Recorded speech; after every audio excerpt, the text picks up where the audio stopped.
5, 4, 3, 2, 1, 0. All engine running. Liftoff. We have a liftoff. Does Kiss from Millhouse count?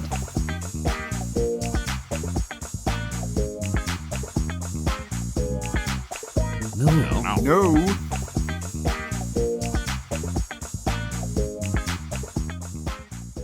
Welcome to Sacrilicious with Robin and Snurts, a Simpsons review podcast. I'm your lovable nerd Snurts, aka Joshua Stearns, and joining me is the equally delightful Robin.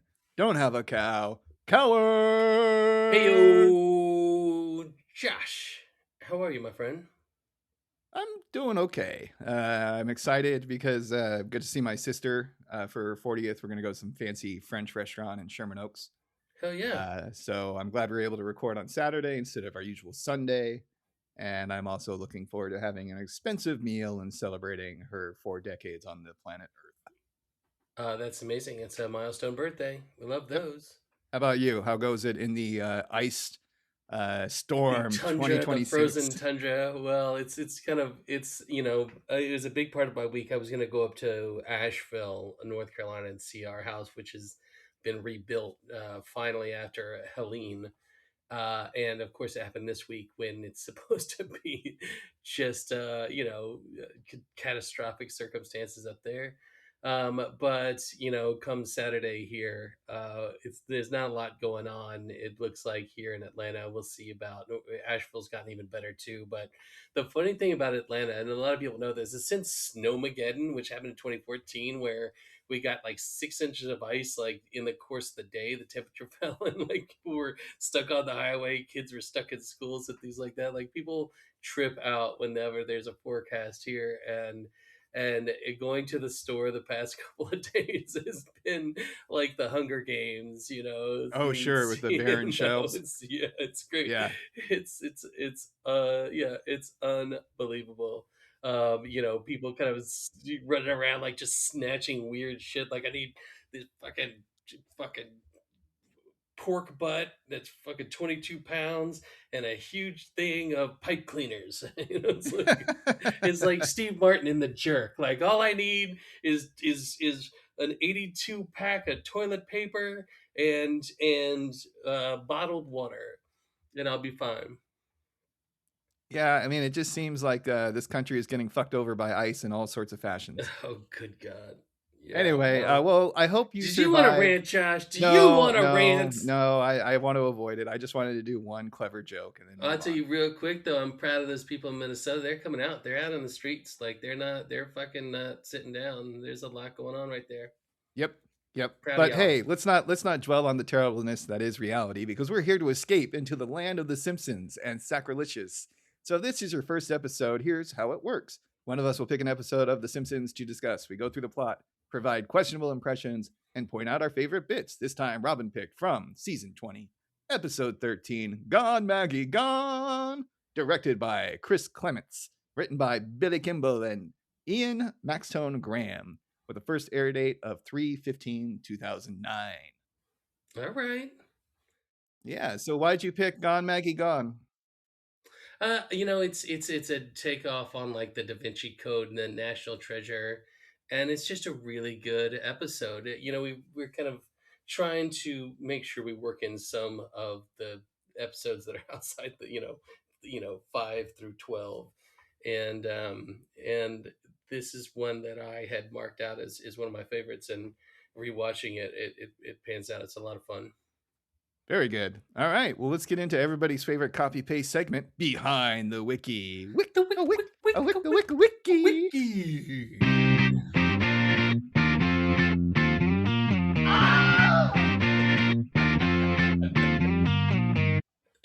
Love that Wilhelm scream. Yeah.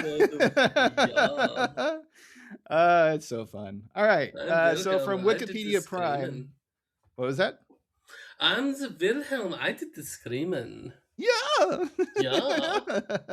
As you mentioned, this plot is parodies of National Treasure and Da Vinci Code.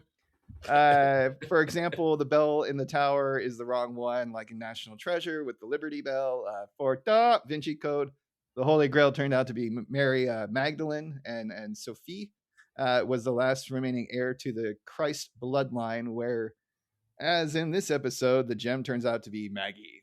There's also Mr. Burns calling You just Smithers gave the whole thing away, Josh. and then there's also Mr. Burns calling Smithers an albino, which is similar to the servant. I guess his name's Silas. Oh Silas yeah.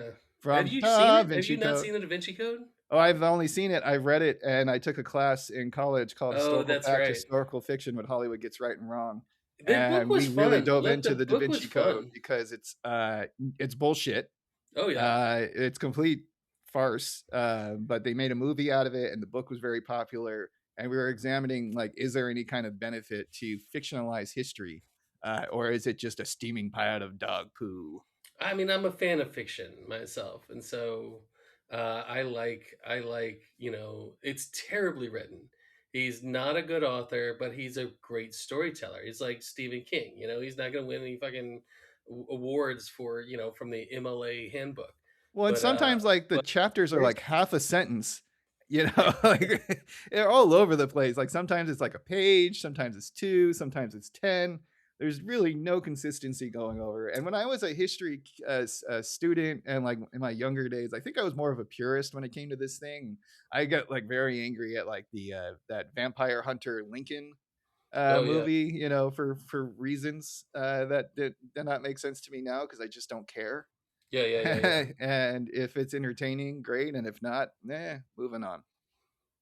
Yeah, I mean, it's like the people that picked apart Gravity, the movie, because it Right. didn't follow all of the technical aspects of it. I mean, I get it. If that's your world, then you're going to be taken out of the story while watching it. Yeah, I mean, it's like I like Interstellar because I know just enough about physics to be like, that's cool.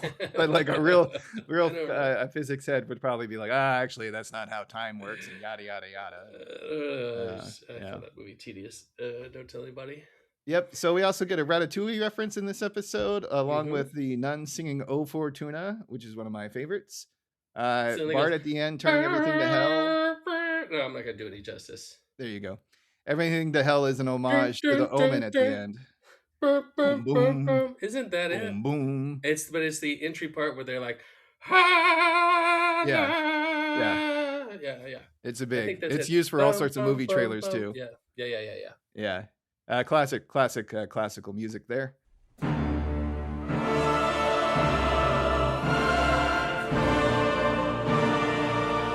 And Yeah. like I was saying before, I feel like I Bart could cut turning that everything to part, hell Josh. is an homage to the Omen, and Okay. the title reference is a movie Gone Baby Gone, which was a 2000 American neo-noir crime thriller film directed by Ben Affleck. I believe it was his first.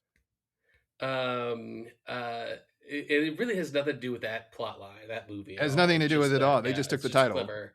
Yeah, they just And took that's the also title. from that song that goes, "Gone, baby, gone. Love is gone." I said, "Gone, baby, gone. Love Okay. is gone away." And that's where all of this comes from. I'm gonna have to just take your word on that one. Never heard of Yeah, that song before, but that's yeah. okay. It I was don't, the there's a start lot of of music many I haven't heard. things. Many things, Josh. That is right. So that's it for Wikipedia Prime. What do they have at our mystery editor, who always has these great insights? Well, and they get more fun as the seasons go on. There were a couple of decent, interesting things in the episode that we both found that I'll work in during the episode. But the two blunders were the scene where Snake states that the gem is returned to its rightful place might refer to Snake having been an archaeologist and thus have known of this historic treasure. Sure. Whatever you say there, mystery editor. All right. The second one is one of the kind of Simpsons foretelling things. It says the great crimes kill holy sage, which is an anagram in it, may have predicted cardinal and then prominent Archbishop of Sydney George Pell's 2023 death outside of his native Australia, despite having a sex abuse conviction vacated. Pell, who later served as a Vatican advisor, was undergoing a new sex abuse investigation in Melbourne at the time of his death. So they're saying that anagram was actually foretelling of That's a stretch. The That's a strangest real of stretch. I mean, stretches. that's like a Da Vinci level Considering these stretch. things happened 12 years apart, Right. or like 15 years apart.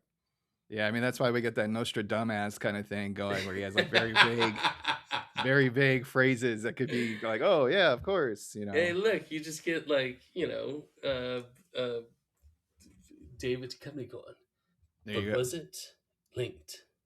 Yeah, or is it Jonathan Franks with the, Yes. what was that Oh show? God. And he's like, this Friends, is if you false. haven't seen False. that, it is a treat. Not I true. recommend.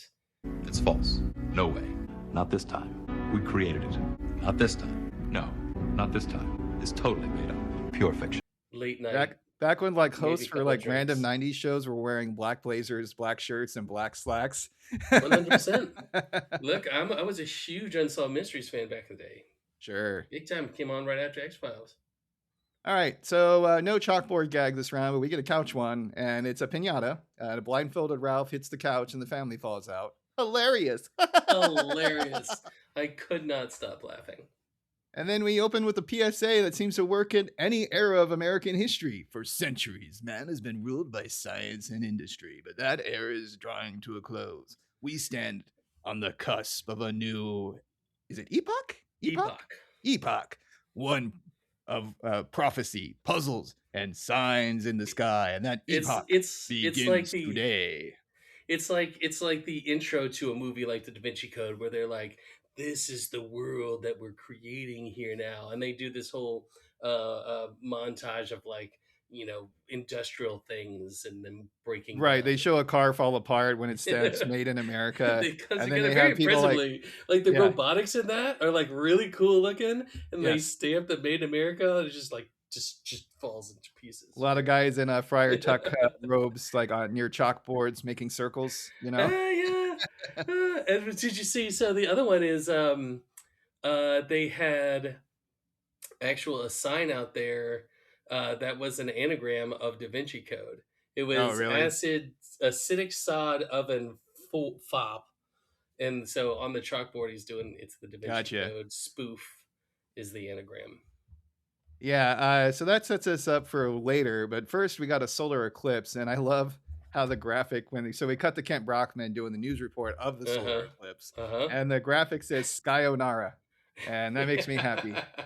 Because it doesn't make sense because like it's Sononara because like the sun is being blocked out, not the sky, but Sayonara just sounds funnier. So But it's the story that he launches into, of the rare total eclipse of the sun. We've all been through this in the last few years.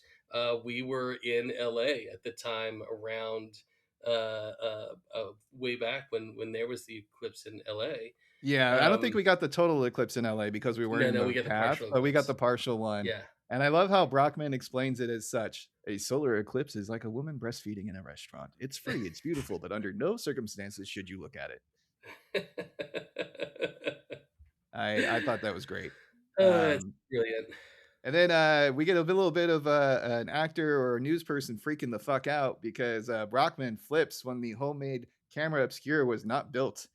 And we get a segment that's kind of reminding me of Bill O'Reilly when he got frustrated with the segment on his Fox show. That's and he ends up exactly screaming out, "Screw it, we'll do it live." So it's the box where you have like the cardboard box and you stick the tube in one side and you stick the tube in the other side, and he's like trying to get the tape off of it. He's trying to like find the end of the tape, and he's just getting Right. pissed. Like that's like He doesn't even try for that long, nor does No, he he try to tries like for pull out a about 2 box seconds. cutter and just like cut a little slit real quick. He just gives up. He's like, "Forget it. We'll do it next week." Sir, the eclipse is today. And then Brockman goes, "The eclipse happens when I say it happens," basically. I love that. Kent. So then we get various visual gags as the sun is blocked out. And if the globe is accurate that they show like outer space, and they show the moon, the earth, and the sun, the three players in the eclipse, in case any of you morons out there don't know what an eclipse is. And if the globe is accurate, then I got news for you, Robin. Springfield is located somewhere in the middle of North America. Right? We solved it. God damn it, Josh. We should write somebody. Our congressman. What was one of your favorite jokes from this little visual gags as they Well, show the it's shadows beautiful. They casting? do this whole very dramatic thing that we see the shadow moving across the Washington D.C. and it shows the Washington Monument and the bats fly out. But they show amalgamated sunscreen building, and then people are downstairs looking up with their camera obscures, and they pan to the top, and it's all the execs from the sunscreen company like jumping off the building. Yeah, that's pretty random. I just find that hilarious. And then we get Ed Beagley, of course. We get an Ed Beagley sighting. That was my favorite joke of the whole bit here because he's driving his solar car. I guess he at Homer the Max, he had a car that ran off of his smug satisfaction. So I guess that's right. And then is that the same one with Bill Clinton? Yes. Yeah. Okay. Yeah, because that's when Homer changes his name and all of a sudden he's part of high society because he's Max Power. That's right. But so Ed Beagley's driving his solar car and it dies on a railroad track because of the lack of solar power. And he's about to get hit by a train, but it turns out it's also an Ed Beagley solar train. So he's okay. I love, there's a weird relationship of the Simpsons with Ed Beagley, and I love it. Yeah. And then we have at the Simpsons house, it's actually a very wholesome family event. They're all back there. They all have their little obscura cameras, right, to enjoy the event. But of course, like dumbass Homer and Bart get into a bit of a scuffle. And just to warn you folks, we have clips for this episode, but they were shitty. Yeah, so we're still gonna play them, but like, don't blame me for this one. This is someone's failing on the internet and not uploading enough clips for me to rip off of YouTube. That's it. But the first one I have is like Homer and Bart getting into the scuffle. I'm gonna see it first. No, I'm gonna see it first. Hit the road, you big load. And so the sound is Homer landing on his camera obscura and crushing it. And he goes, "My space toy!" And of course, Marge, being the lovely person that she is and always willing to sacrifice for her family, gives up her camera obscura to Homer. And I love how she's like, there'll be another one in North Yemen in 2027. So that's actually not true. It's in South Yemen. Oh, shit. Oh, yeah. She got caught on Wiki for that one. But she's so giving. And she's like, you know what? There'll be another one. That was in 18 years at that point. And then the other ones are watching it. And she's just looking down. And Lisa's like, we had totality, people. And they're like, wow. And they're like, we'll be talking about this for years. Yeah, years. I finally feel like part of a family, Homer says. And that's when Marge is like, oh, I can't miss out. Just one little peek. And then of course, immediately, you don't peek. Right. I mean, yeah, she pulled a Trump and looked at the eclipse. And all of a sudden, like, her eyes sear in pain because if you guys it's don't a great know, image. The eclipse is okay, but it doesn't last forever. That's why they say don't look at the sun, because at any second, like, the moon is going to shift over and you're going to be staring directly into a giant ball of fire in the sky. And of course, that burns her eyeballs up and they have to go to a hospital. And I love the Springfield sign gag here for the Springfield General Hospital. If you died here, you'd be home now. I love how, so Hibbert's like, you gotta stay, you're gonna have the bandages over your eyes for 2 weeks. And Homer's like, don't worry, honey, I'll be your seeing eye, Homer. We're in some kind of a doctor room, and there's a bunch of stuff on the walls. It's kind of hard to explain. I'm gonna take my break now. I also love how Dr. Hibbert mentions the Tex Avery syndrome. Because any stress could cause her to have the Tex Avery syndrome. And for those who do not know who Tex Avery is, he does those cartoons where it's usually a wolf and some scantily clad woman, and they make all sorts of sound effects as the eyes go big and various comical The eyes pop out, very much like in The Mask with Itchy and Jim Scratchy. Carrey as well. Yeah. Was another one where that's referenced. So they have this, and it's the classic like awooga as soon as like a hot lady comes in, and eventually the wolf's eyeballs explode. And I love Homer's takeaway from this whole like very funny, very accurate cartoon parody. Wolves are taking all our women. Wolves are taking all our women. That's so funny. So they're back at home, and And I love Bart in this episode a couple of times being very nice to Marge, and he brings her out this breakfast he's made for her with a little waffle and some flowers, and and she says your favorite line, which is Yeah, it's so funny because she's basically saying like, "Wow, I'm being treated like the first 10 minutes of Mother's Day." Uh, which is a Just 10 minutes is all she condemnation gets. of That's so how hilarious. mothers get treated. They get breakfast in bed, and then that's it. Yep, You're get to work. welcome.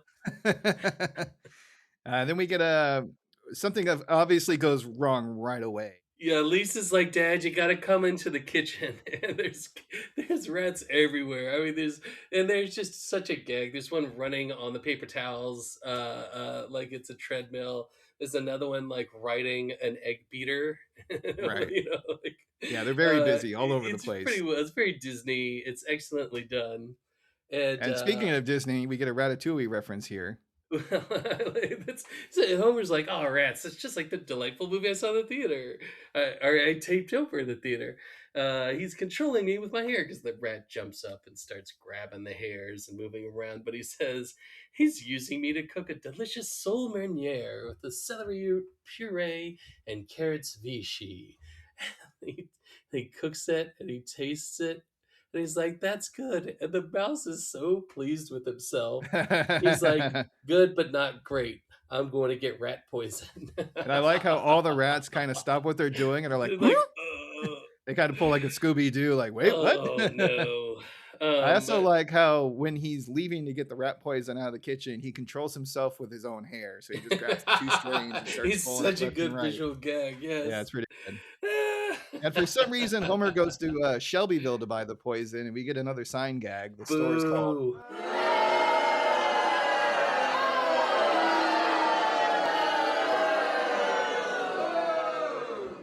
Pest Bye. I Pest thought Bye. that was very clever. Simple, Very but clever. very clever. I agree. Yeah.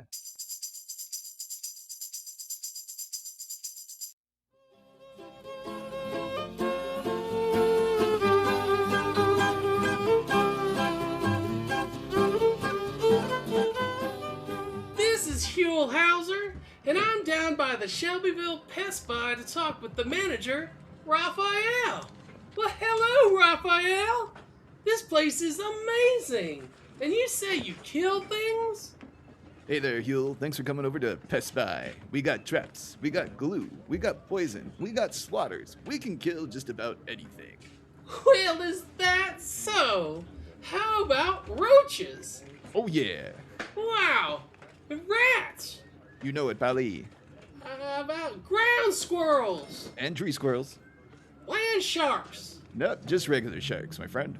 Humans? Absolutely. Wait a minute. Oh, Pally, you almost got me there. That's amazing! Now step by Pest Bye, y'all, for all your killing needs, except for humans. Of course. Of course. Until next time, folks, this has been Huell Hauser.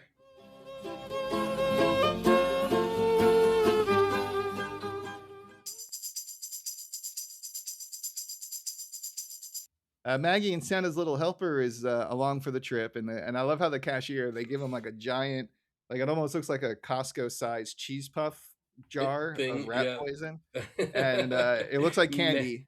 And Maggie's Maggie immediately trying to get it. Yeah. She's like snatching at it. And the cashier's like, "Hey, no, that's not candy, sweetheart. What is it with kids and candy-colored poison, huh?"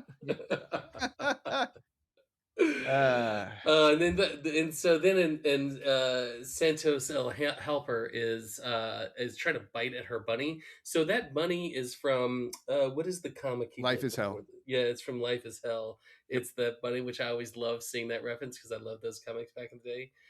And so the dog's trying to bite at that and get that, and then she's trying to get the candy. Homer's completely overmatched here. And that starts in the store and then continues as they're driving. And I love how Homer's like, "Who's biting me?" And eventually he veers off the bridge and wrecks the car completely, but no one's hurt. They just get out like nothing happened. He goes, why did I bring the baby and the dog to the poison store? Right. And then the conundrum deepens because we get a classic, like they're basically at the shoreline of the river, and then he needs to find a way to get across the river for some reason. And this is a reference to the classic puzzle of a wolf, a goat, and a cabbage river crossing puzzle. Only it's a dog, baby, and poison. So basically, like you cannot leave some of these on the shore, and all three of them are too heavy to put on the boat. So how are you going to get them all across? And you do that through an elaborate backing and forthing, of course. But he doesn't know this right away, and he's looking for help. And he sees Professor Frink across the river, right? And what does he do?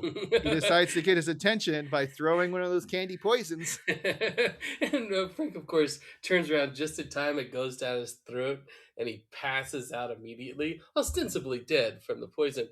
And Homer's like, "Great time to nap, Einstein." And then we get a sight gag that continues throughout the rest of this episode where we get like a medieval type picture. And it goes, puzzle the first. How does the fool cross the river with his burdens 3? And we get a lovely little animated sand scene, and Homer describes how he's going to solve the puzzle, and I believe that sets up our next clip. First, I row Maggie over, leaving the dog and the poison. Then I row back alone, take the poison over, and bring Maggie back. Then I take the dog over, come back, get Maggie, row across, and before I know it, I'm back at home. And I love how home is Moe's. Right? He's drawing this out in the sand. He draws them like walking into Moe's. Yeah, it's so good. I also like how it's not only Homer with this dilemma, but Cletus, but he has a corn, duck, and fox.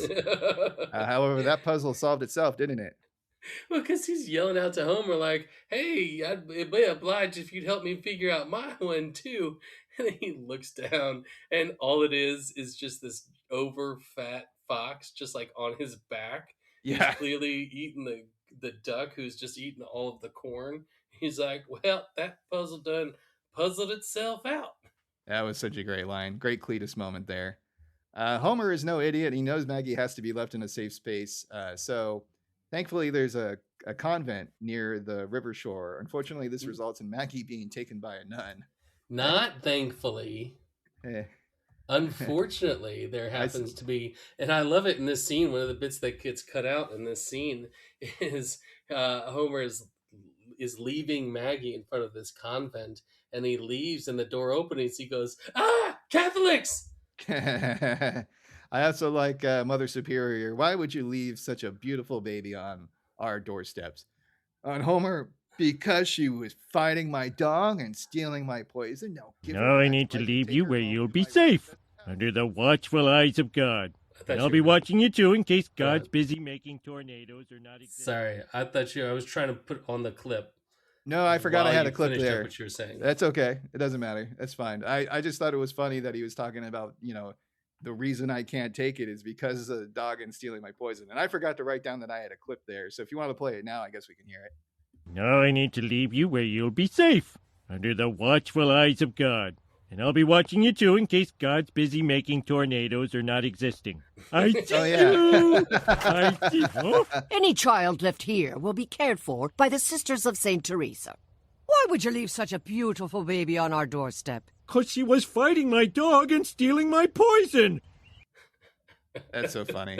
Yeah, that's right. I forgot that I actually got a clip for that one. Homer says, "Now give her back so I can take her home to my rat-infested home."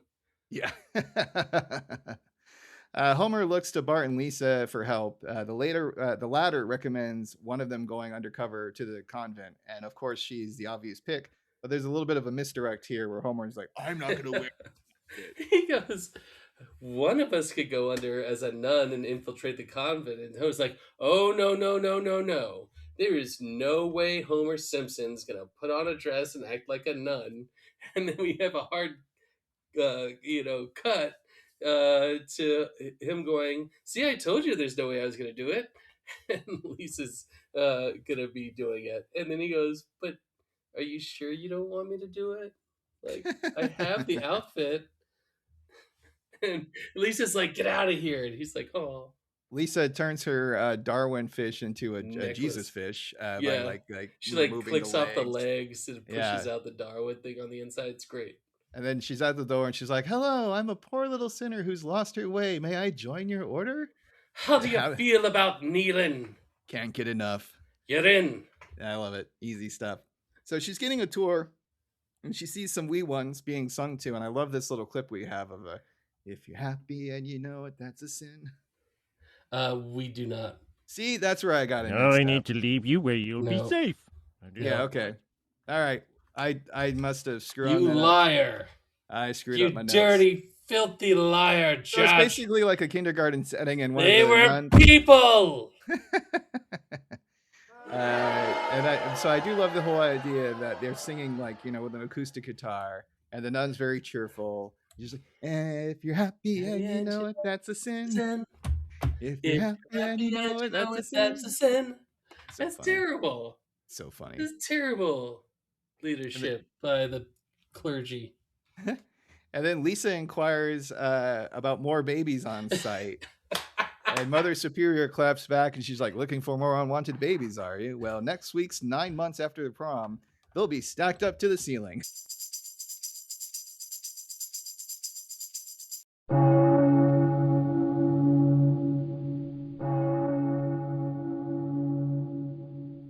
Here at St. Teresa's Catholic Convent of Inconvenient Children, we know that you teenagers are full of hormones.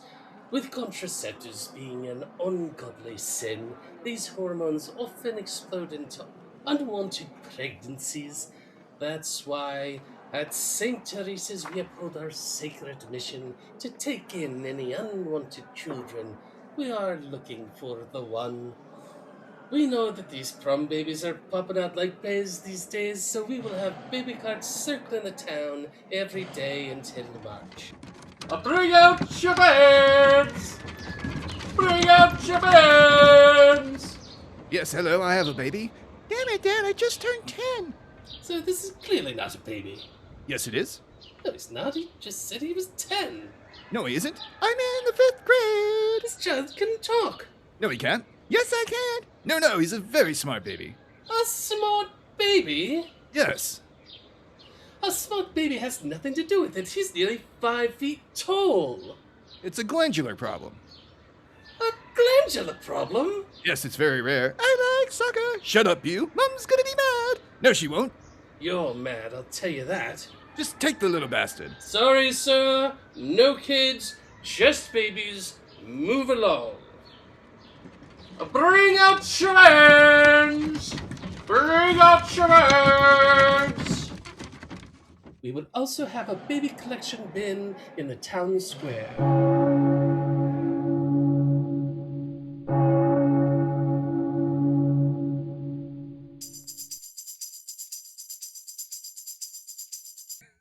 Lisa's like, no, I was just thinking you might have some in the bag that you haven't put out yet. Yeah. So for that, Lisa's being chastised by Mother Superior for asking too many questions, and she's sent to spend more time with the man in the yellow hat, which is basically Jesus' picture with a big holy, halo Lisa on top. says, she says, "You're Doubting Thomas." Lisa's like more of a Curious George, so that's where the yellow hat reference comes in. There you go. And then we have an old nun confirms that there's more to discover after Lisa's looking at a ceiling mural. So now we're starting in on the Da Vinci coding part of the whole plot line, where Lisa looks up at this mural on the ceiling. It's like, oh, there's a mystery here. And then the old nun. This old nun, she's hilarious, dude. I like it. She's like, find the jewel and find what you desire. At least like, the jewel lead me to my baby sister. Why are you telling me this? Because I'm sick of that Mother Superior. Whenever we play football, she has to be quarterback. Now you must solve a series of clues. It's like, you mean an increasingly difficult series of challenges to my intellect? That's so cool. Thus you find your sister. Oh, sure. Yeah. Okay. Yeah, that too. So the old nun points to the first clue, but it turns out also like she's only 23. Which I find hilarious. She's grizzled. I mean, like, she's grizzled. She looks like she's 100 plus. And she's like, before you decide to become a nun, consider. Yeah, I also like how the first clue is a music puzzle, and Lisa gets it almost like right away. She goes to the organ and plays like the song. It's heart and soul. heart Yeah. and soul. Yeah, da, da, da, da, da, And then like a da, giant castle da. model comes out and it turns into like a Rube Goldberg type contraption with Like, various visual gags these about the church. these elaborate like contraptions that are just there to open other elaborate contraptions. You Yeah. could even before it cuts, like she's just sitting there like bored on the pew, like waiting for it. So and But instead of that's like watching the whole thing go on, we cut back to the house and blind Marge misses Maggie and she asks it's, Homer if she can hold it, and then Homer uses his arm and hand to pretend to be the baby, which leads to a series of fat and aggressive eating jokes. so uh this is where he's made his fist into a puppet, but it's based on an old actual comedian comic routine, Senior Wincest, and then he had this puppet called Pablo, I think it was, and and so Marge is feeding the baby food, and the fist is going hum. Marge is like, "You're usually not this greedy." Homer's like, "Cool it." She's getting suspicion. He goes, "You cool it. I'm hungry," which is Pedro's voice. Which, if you've ever seen it, he was the old guy who would go, "It's all right, it's okay, it's okay." Okay, And all right, it's that a sounds great bit, familiar. Josh. You're missing Yeah. out, Josh. I mean, I know like when Senior Cartman had Wincest. Jennifer Lopez, my name is Jennifer Lopez, and he would Which use is a the hand take, for that. 100% a take on Senior Wincest. Gotcha. Very good. I want the burrito. So meanwhile, we're back at the plot, and bored Lisa finally gets the next puzzle. Reading every other word gives a clue about finding the biggest man-made ring in Springfield. So that finally behind everything opens up, it says, one more turn around to seek the Springfield's hopeless, biggest try, man again made numb. Ring skill. And first she's like, "What if I read every other word?" She's like, "One more time, you hopeless. Try again, numbskull." And she's like, "Hey, that's kind of rude." And then she's like, "Maybe if I read the other every other word." Yeah.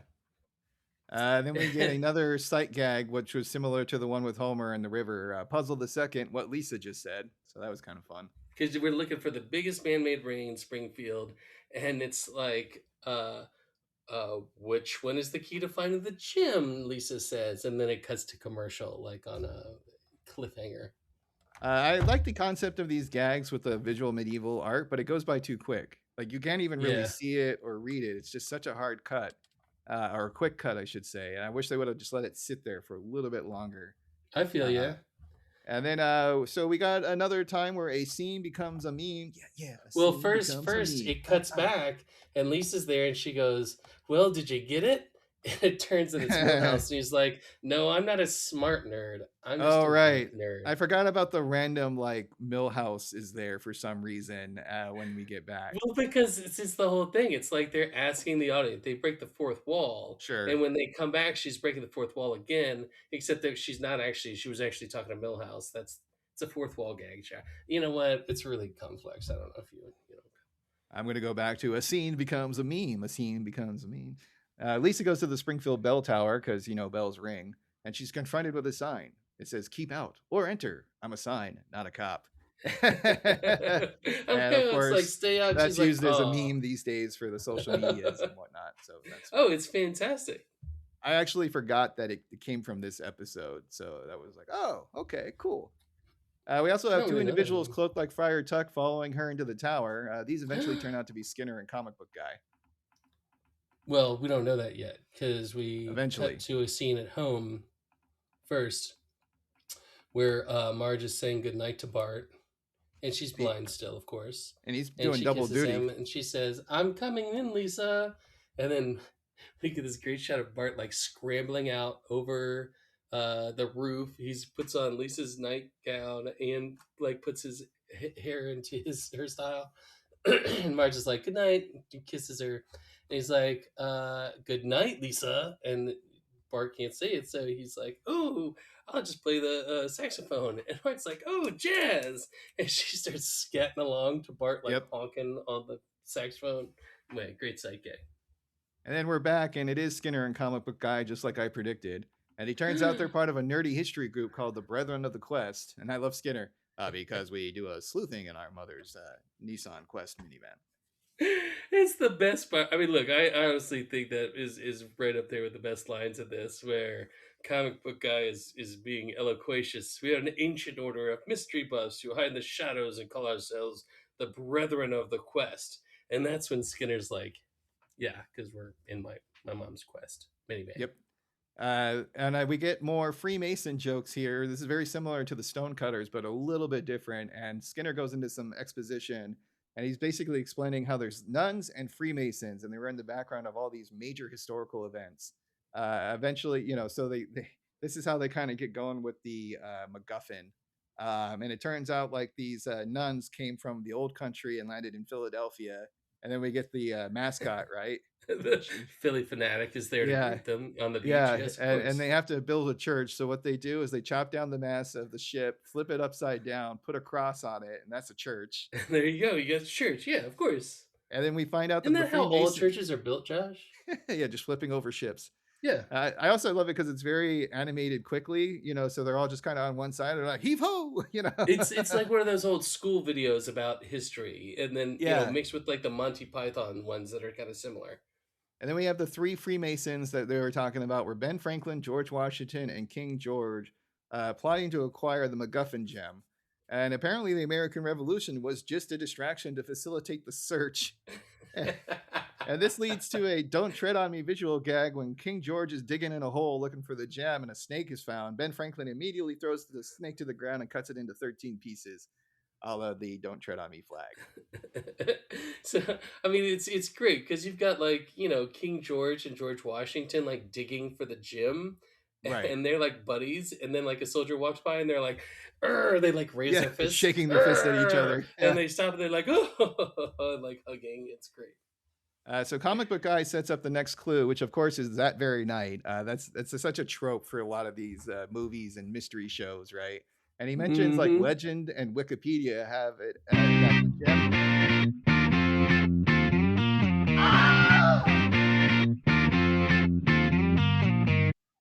That the gem will was be that? Sorry? revealed during the first full moon after a solar eclipse, which is of course tonight. There's also a visual clue. Lisa goes, that's tonight. And comic book's like, Nadoy, which is something that we used to say. It's a Gen X millennial reference there. There's also a visual clue because you see the Springfield sign in the background through one of the windows. So it's kind of like, this is where we're going next. And it Well, turns so out, because they only got there because Lisa's I clearly deduced the answer to Springfield's biggest ring, and comic books guy like, no, you didn't. It's not actually the bell, which you Right. said was a National Treasure reference. yeah, because it turns out it's not the Liberty Bell. That's They right. have the Liberty Bell in storage or something like that, and they just have a fake one. He's like, this bell is actually made out of paper mache. And he like hits it with a mallet. And Yeah. it just like does this awful like, and like there's this indent in the old And I paper also mache like in bell. general how Lisa gets so annoyed with everybody in this episode and has like a lot of like Summer of 5'2" or whatever it was. Like, okay, whatever. You know what? Well, first off, it's at least a heavy episode, and we Yeah. just gotta just love that. But it is also similar, and I wonder if it was influenced by the Da Vinci Code, where like the main character, she's just kind of like, like this isn't right the whole time. Sure. Bit of a curmudgeon. So we're off to the Springfield sign, even if Skinner isn't sure why. Everybody else figured out the puzzle except for Skinner. Lisa's like, I know what it is, actually. It's been right in front of us the whole time. And comic books guy like, yes, I see it. And Skinner's like, yes, I see it too. Let's head that way. We will walk or drive to the obvious solution. It's I love that. And when they get to the sign, they're met with Monty Burns, Smithers, and some hounds. And it turns out he also wants the MacGuffin gem. I also love, this is my favorite Burns line of the whole episode. He's like, I've known about the gem for years. You see, my dear girl, I joined the Freemasons before it was trendy. That's my eyeball on the dollar bill. That's also my pyramid. He's like, hence, I trailed you on your quest with my faithful albino. And Smithers like, Right. I'm telling you, I'm not an albino, which is the reference. Of Doesn't he course, say like to- I just wear a lot of sunscreen or I something like just- that? Burns is like, then why do I give you all the albino holidays off? Yeah. And that's another Da Vinci Code reference because there is an albino in the story. And we get another puzzle is basically on the back of the sign. And of course, only Lisa's the one who can solve it. So Burns instructs Lisa to solve the puzzle while instructing Skinner and Comic Book Guy to dig their own graves while brandishing a World War II German Luger pistol.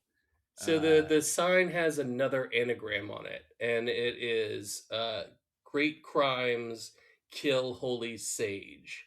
And so that's what she has to puzzle out. Right. And then we get like, I think another ad break because we get one of those, medieval drawings and it's like, can you try and figure out the answer? We can't.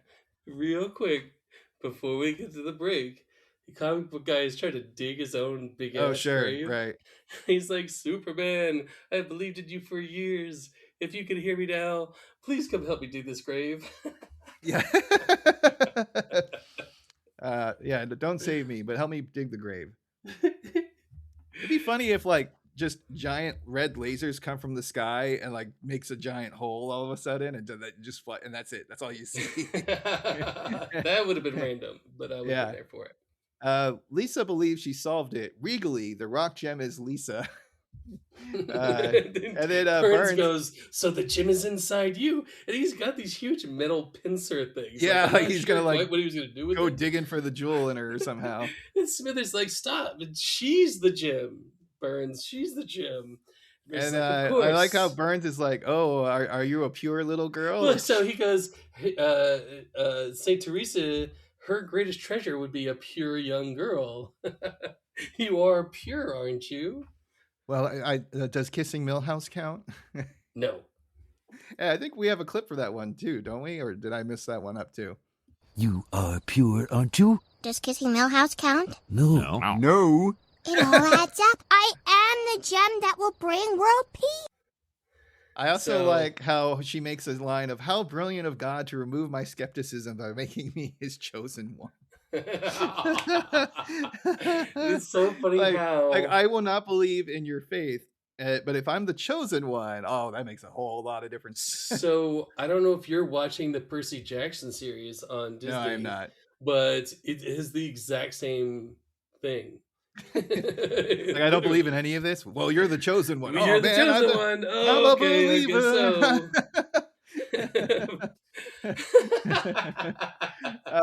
So then Monty gives everybody a lift in his helicopter, but it's not what you're thinking. Great. They're not in the seats. They have to hang from the side rails. They're like, can we have a ride? And he's like, I don't want you people inside. And so they're, like, it's so funny. Dangling below the helicopter. And But then still, Smithers- instead of killing them, he's now helping them. Right. They're all And kind of in it together. Smithers is like, it does feel good to help somebody, doesn't it, sir? And he's like, No, it feels weird. It feels weird. It's great. So Then we get that dramatic cut. yeah, we get the to nuns rocking out convent, to O Fortuna. Packed out congregation. And we get the O Fortuna. Oh, fine. Finish your song. I can be patient. After all, I am the gem child. Hush, you foolish girl. The gem is over there. And you can tell by the suction Lisa- noise there that it's Maggie. But Lisa walking in there is absolutely brilliant. Oh, she acts like her shit don't stink. Walks in, she 100%. She's Yeah. like, look who's here. I also like it turns out, like you said, that Maggie is the MacGuffin gem, and Mother Superior rips into the detective work that Lisa was doing, as she's like, "Who starts a sentence with regally?" You know, Because she's regally the rock gem is Lisa. Yeah. But I also love how Lisa points out that the new puzzle answer only works out if she was wrong to begin with. Because it says it's really Maggie, Sherlock. Lisa's like, it only makes sense if you get the wrong answer first. And Mother Superior's like, I said hush. So Maggie the MacGuffin gem brings peace everywhere through rainbows. Just hold on 1 second, real quick. You should know that this MacGuffin is never mentioned in this episode. Correct. Josh just really likes the word, the idea of the MacGuffin. Well, because the gem is the MacGuffin. It's like the snipe. In your films, and one of them is a MacGuffin. Can you explain what a MacGuffin is? Yes, a MacGuffin you see in most films about spies. It is a thing that the spies are after in the days of Roger. But we get, pieces coming everywhere. We get a very small little montage, basically. Well, it's a beautiful shot that, like, the sun comes in through the stained glass windows and, like, bounces off of Maggie and just becomes this, like, glorious light that covers Springfield in rainbows. And we get like the two guys are fighting in traffic and they hug, and then the mailman and the dog become friends. And you get the baseball player and the ump are arguing, and the ump's about to throw him out. Instead, they like start to make out. Yep. Yep. And that's just all interrupted by Marge. Well, no, then we get Snake. We get Snake in prison, and they're giving him the chair. And the warden is like, no, you know what? Let's set it to massage.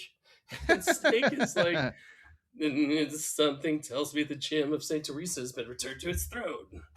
Yeah, like Snake would randomly know that. It's kind of hilarious. Yeah, because he was an archaeologist, Josh. There you go.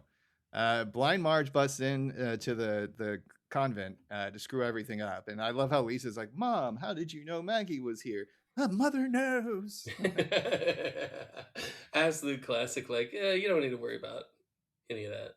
And then we get a very touching scene of Maggie removing Marge's eye coverings, and the first thing a mother sees is her baby girl. And then we get the best Marge line of the whole episode.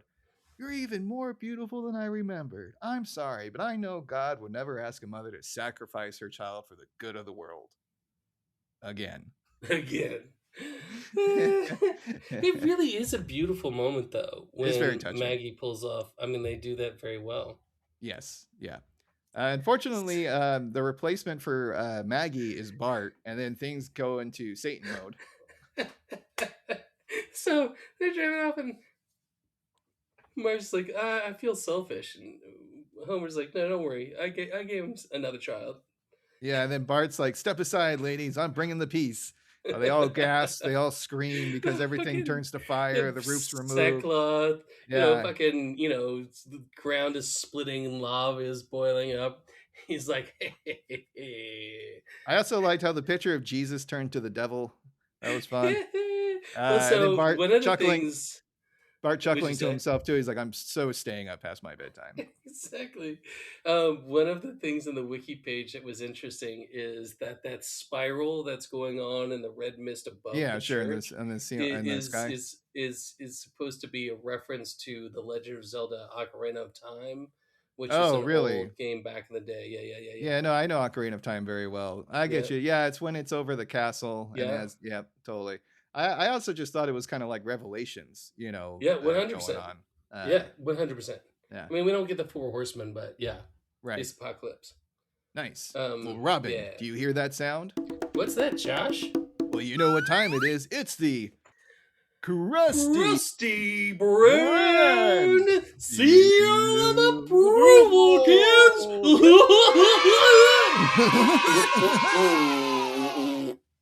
It's your episode. You go first.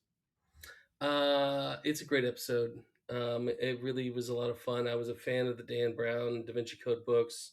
The mockery of the underwhelming intellectualism of those books in this is one of the things that I love about this episode. That was a very good phrase. Wait, what you just said, the underwhelming intellectualism. Yeah, is a perfect way to explain those books. 100%. It's a great episode for Lisa, but it's the little bits. There's jokes throughout. It gets very Schwartzwelder, continues to inspire the rats and the nuns, Skinner and Burns, Bart at the end. That's a great ending. It's a great ending because you have the entire story comes to a close, and then you start a whole new story with Bart bringing on the end of days. So this was a solid 4 for me. Woohoo! Ooh, he gave it a 4. I see. 4. I recommend it. The 4 has been entered into the record. All right. Gone Maggie Gone is a good episode. I like the religious historical themes, which mirrored my diploma signed by Arnold Schwarzenegger close to that time, which it was because I was out by 2007. So this came out a couple years later. The timing was probably perfect. Arnold. Sort of amazing. I don't recall this episode until doing the pod. Like I've seen it before, but like I couldn't remember any of the real details, because there's just so many goddamn episodes out there. And the only one that I really recognized was the scene that became the meme in the bell tower. But anyway, watching it now, I give it a solid 3 out of 5. Oh yeah! Laugh out loud moments. It moved at a good pace. Yeah, it didn't rise to the level of the golden era. I do wonder if that is the result of nostalgia for earlier seasons. This is a good example of a post-golden era episode that is definitely worth a watch, but it just doesn't have like that marinade of nostalgia to give it that extra like oomph and a higher score for my side effects. And I 100% know what you're talking about, and we've had this conversation before, and so that's why it did for me. The compacted jokes. I thought the theme itself was almost secondary to the jokes that just kind of flew. The Nissan Quest would get me every time, just dying laughing. So that's that little bit of extra juice is exactly what put me over the top. But nice. Yeah. Cool. Well, that's a wrap for Sacrilicious with Robin and Snurts. We hope you enjoyed this episode. Please do all the cliche things, the liking, the following, the commenting, or just tell a friend. We are currently on Spotify, YouTube, and Apple Podcasts. My shout-outs is my podcast recommendation, Who Would Win Masters. There's a free Patreon, people. You don't even have to spend any money. You just go there, you click the button, and you become a member of Who Would Win Masters Patreon. This will give you access to the Discord server. They're really trying to do fan engagement. They've changed the format of the show a little, where a guest debater comes on to take on Race to Canis, who's the main host. And then they do their little battle. The last one they did was K-pop Demon Hunters versus the Army of Darkness. And the host, Sam Proof, will give a verdict, but he's just one voice. What they like to do is go out to the fans and have the fans vote. And whoever the fans vote determines the winner, which is really neat. And it's a lot more fan engagement than the old show, Who Would Win. So I wanted to give them a shout out and encourage people, if they like nerdy fight shows, to just sign up for Patreon. It's free. The Discord is growing and growing, and they're doing more fun things. So come join the party.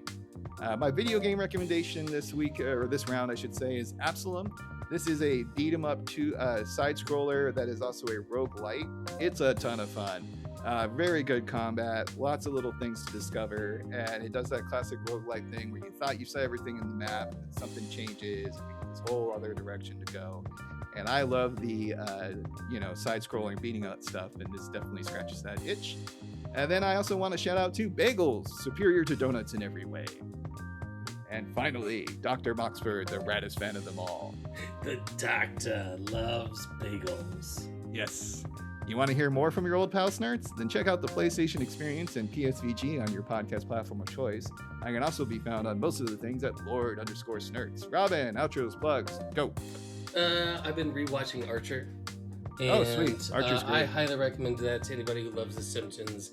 It's one of those things where they build these characters where you can just have compiling jokes that are just so much fun to watch those episodes. My sister-in-law, Emily Lighthouser, has an article in NY magazine called I Thought I'd Overcome My OCD and Then I Got Pregnant. And it is powerful. I highly recommend it. It is a fair look at our mental health. It's really wonderful. And also on Instagram, The Onion is running reels now. They're writing for them, and they're killing it. So I highly recommend following The Onion on Instagram. It's a lot of fun. Nice. Very cool. Yeah, Archer is great. I love some of the character development over the years. Mm-hmm. Like Pam starts off as just the HR lady, but then we find out she's a bare knuckle boxer and also does like drift racing with the Yakuza. Cheryl is hilarious. It's so good. I mean, Woodhouse being a heroin addict. And of course, Mallory, Archer's mom. Yeah. She has this one line where she talks about, like, I could take all your aborted attempts to have a child and get a onesie for it. That's truly Walter, man. That's truly It's Walter. so good. And she's brilliant. Yeah. All right. Well, our goal is to get the next episode out on February 15th. I picked 22 short films about Springfield. Yes, we're going to have some steamed hams, motherfuckers. Banger. From season 7. Yes. So, all right, kids, it's time to wrap this up. Robin, hit me with that sweet, sweet quote. We are an ancient order of mystery buffs who hide in shadow and call ourselves the Brethren of the Quest. Because we do our sleuthing in Mom's Nissan Quest minivan. Perfect. So until next time, folks, smell you later, true believers.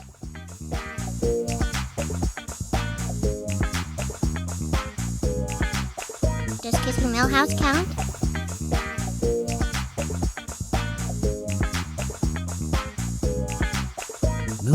No.